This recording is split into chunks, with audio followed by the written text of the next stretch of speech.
आइए बजट और बाजार इस खास सीरीज में हम आपकी मुलाकात करवाने जा रहे हैं देश के सबसे प्रतिष्ठित और सबसे पुराने और बड़े म्यूचुअल फंड्स में से एक आदित्य बिरला सन लाइफ म्यूचुअल फंड के सीईओ महेश पाटिल साहब हमारे साथ कार्यक्रम में शामिल हो रहे हैं। 3 लाख करोड़ से ज़्यादा का एसेट अंडर मैनेजमेंट है महेश सर के पास में और 2005 से लगभग 19 साल से ज़्यादा हो चुका है सर बिरला म्यूचुअल फंड के साथ में हैं।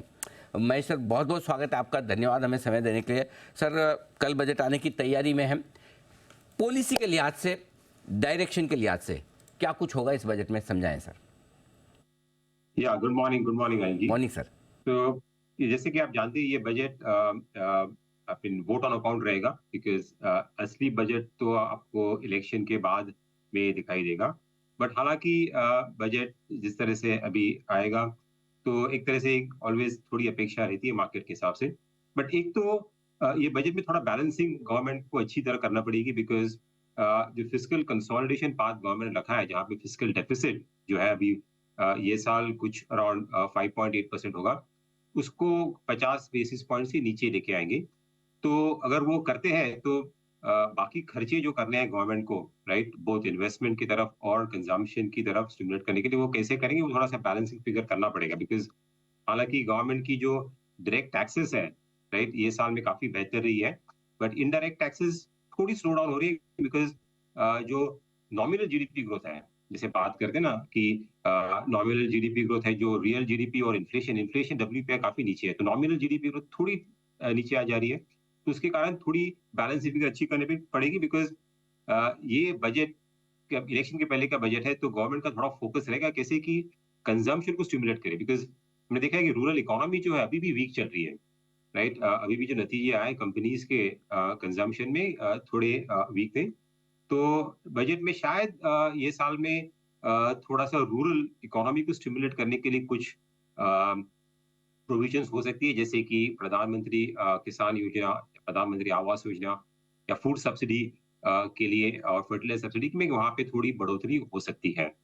और बाकी तो अपेक्षा मार्केट की है कि कुछ थोड़ा सा पॉपुलिस्ट ऊपर भी लगता है ना कि गवर्नमेंट जिस तरह से पिछले बजट्स में भी किया है कि ज्यादा पॉपुलिज्म नहीं होगा, फोकस रहेगा कि लॉन्ग टर्म इन्वेस्टमेंट्स। अगर लास्ट 2-3 बजट में देखा कि इन्वेस्टमेंट्स पे काफी फोकस रहा है, तो आई थिंक वो कंटिन्यू हो सकता है। हालांकि थोड़ा टिल्ट यहाँ पे कंजम्पशन और शॉर्ट टर्म ग्रोथ स्टिमुलेट करने के लिए बजट का थोड़ा सा झुकाव हो सकता है। कुछ अपेक्षा है कि कुछ टैक्सेस में लाइक स्पेशली जो कॉमन मैन है, राइट, जो बॉटम ऑफ द पिरामिड है, वहां पे अभी भी थोड़ी सी दिक्कत है इन टर्म्स ऑफ ग्रोथ। तो उनको थोड़ा सी मदद देने के लिए कुछ शायद टैक्स में, पर्सनल टैक्स में कुछ रिलीफ मिल सकती है। सो वही थोड़ी बहुत है, ज्यादा तो कुछ आई थिंक अपेक्षा मार्केट को बजट से ज्यादा है नहीं वैसे तो। ओके बिल्कुल, वोट ऑन अकाउंट है, इंटरिम बजट है, तो बहुत ज़्यादा शायद ना हो, लेकिन हाँ ये ज़रूर है कि जो कुछ डायरेक्शन रहेगा वो देखने लायक होगा। क्या आप उम्मीद करते हैं कि सरकार इस बार इस बजट में फिस्कल डिसिप्लिन को लेकर, वित्तीय घाटे को लेकर और आगे के रोड मैप पर कुछ ना कुछ कहे, और ऐसे में क्या कुछ उम्मीद रखी जाए? हाँ, जैसे मैंने बताया कि फिस्कल कंसोलिडेशन का जो पाथ दिया है 4.5% जीडीपी को, राइट, अगले 2 साल में, वो आई थिंक कंटिन्यू कर सकती हैं। तो हमें लग रहा है कि जो फिस्कल डेफिसिट है वो 50 बेसिस पॉइंट से अगले साल के लिए आई थिंक वो नीचे लाने की कोशिश करेंगे। और overall I think next year I think government को थोड़ी सी राहत भी मिलेगी बिकॉज जो इंडिया का जो ग्लोबल बॉन्ड इंडेक्स में आने की जो संभावना है, उसके कारण गवर्नमेंट बॉन्ड्स के लिए काफी अच्छा डिमांड रहेगा। पाटिल साहब, एक सवाल इन्वेस्टर्स के लिहाज से पूछना चाहता हूँ। काफ़ी लोग हैं जो बजट का इंतज़ार भी कर रहे हैं, और चूंकि अभी आपने प्रधानमंत्री जी को भी सुना कि कोई इस बार बजट बड़ा नहीं होगा, आप भी वही बात थोड़ी देर पहले कह रहे थे। इन्वेस्टर्स को बजट से पहले, बजट के बाद क्या रणनीति रखनी चाहिए?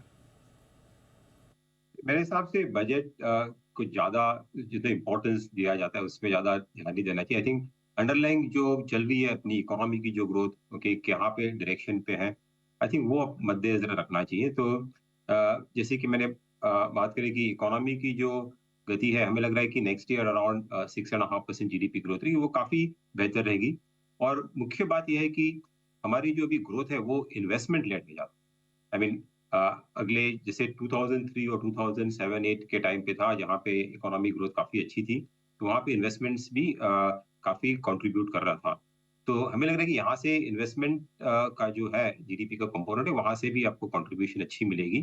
गवर्नमेंट कैपेक्स तो पहले से ही चल रहा है, बट प्राइवेट सेक्टर कैपेक्स जो है, वो भी धीरे-धीरे यहाँ से इम्प्रूव होगा। डोमेस्टिक मैन्युफैक्चरिंग पे फोकस है और ये गवर्नमेंट जो है उनका क्लियरली फोकस है कि कैसे जॉब क्रिएशन हो। सो उसके कारण उसका जो भी मैन्युफैक्चरिंग में जो फोकस है, अभी काफ़ी सेक्टर्स को बेनिफिट उसको मिलता है। तो हमें दिख रहा है कि जैसे कि एक तो कोर सेक्टर बैंकिंग सेक्टर हुआ, राइट? वहाँ पे भी आपने देखा है कि क्रेडिट ग्रोथ काफ़ी ठीक-ठाक चल रही है। तो जैसे स्पेशली जो कॉर्पोरेट क्रेडिट ग्रोथ है, वो काफ़ी सालों से वीक थी, वो अभी हमें इम्प्रूव होती हुई दिख रही है। तो बैंकिंग सेक्टर जो है वहाँ पे भी हालत काफ़ी ठीक लग रही है। हालाँकि थोड़े अभी मार्जिन प्रेशर के हैं बिकॉज़ इंटरेस्ट रेट्स यहाँ से लग रहा है कि आगे जाके ये साल में माइल्ड कट्स होंगे। ज़्यादा हमें कट्स नहीं दिख रहे, स्पेशली इंडिया में। ग्लोबली शायद अराउंड 4-5 रेट कट्स हो सकते हैं। तो और बाकी जो कोर सेक्टर है जैसे कि सीमेंट सेक्टर हुआ, इंडस्ट्रियल कैपिटल गुड सेक्टर्स हुआ, वहाँ पे आउटलुक हमें अच्छी लग रही है। रियल एस्टेट जो काफ़ी सालों के बाद लास्ट 1-2 साल से अच्छा कर रहा है, वहाँ पे भी आउटलुक ठीक ही लग रहा है। ऑटो सेक्टर है जहाँ पे स्पेशली टू व्हीलर्स जो अभी भी प्री कोविड लेवल है उसके अभी जस्ट ऊपर आ रहा है। तो वहाँ पे आउटलुक ठीक है। तो काफ़ी सेक्टर्स ऐसे हैं, डोमेस्टिक फोकस सेक्टर है जहाँ पे आउटलुक थोड़ा इम्प्रूव है। हालाँकि कंज़म्पशन जो है, जैसे मैंने बात की पहले, जैसे एफएमसीजी सेक्टर हुआ, consumer discretionary, consumer durable sector हुआ, वहाँ पे थोड़ी स्लो डाउन है। तो हमें उम्मीद है कि ये बजट में शायद कुछ किया जाए कि जो कंज्यूमर है, बॉटम ऑफ द पिरामिड है, वहाँ पे कुछ उनको कुछ रिलीफ ये बजट में दी जाएगी, तो कंज़म्पशन भी जो है सेकंड पिलर है, वो भी इकोनॉमी को सपोर्ट करेगा और यही मार्केट को आगे लेके जाएगा यहाँ से बिकॉज़ यहाँ से मार्केट में अभी बड़ी री-रेटिंग की संभावना बहुत कम है। लास्ट ईयर हमने देखा है कि काफ़ी स्टॉक्स में स्पेशली मिड कैप और स्मॉल कैप में पी मल्टीपल की री-रेटिंग हुई थी। यहाँ से अभी अर्निंग्स के ज़ोर पे ही कंपनीज़ या जो मार्केट है यहाँ से ऊपर जा सकता है। परफेक्ट। तो ये आपके लिए साथ ही महेश सर ने साफ तौर पर इन्वेस्टमेंट के मौके भी अच्छे से बताए। बहुत बहुत धन्यवाद सर समय देने के लिए, बजट पर और बाजार पर अपना डायरेक्शन हमारे दर्शकों के साथ शेयर करने के लिए।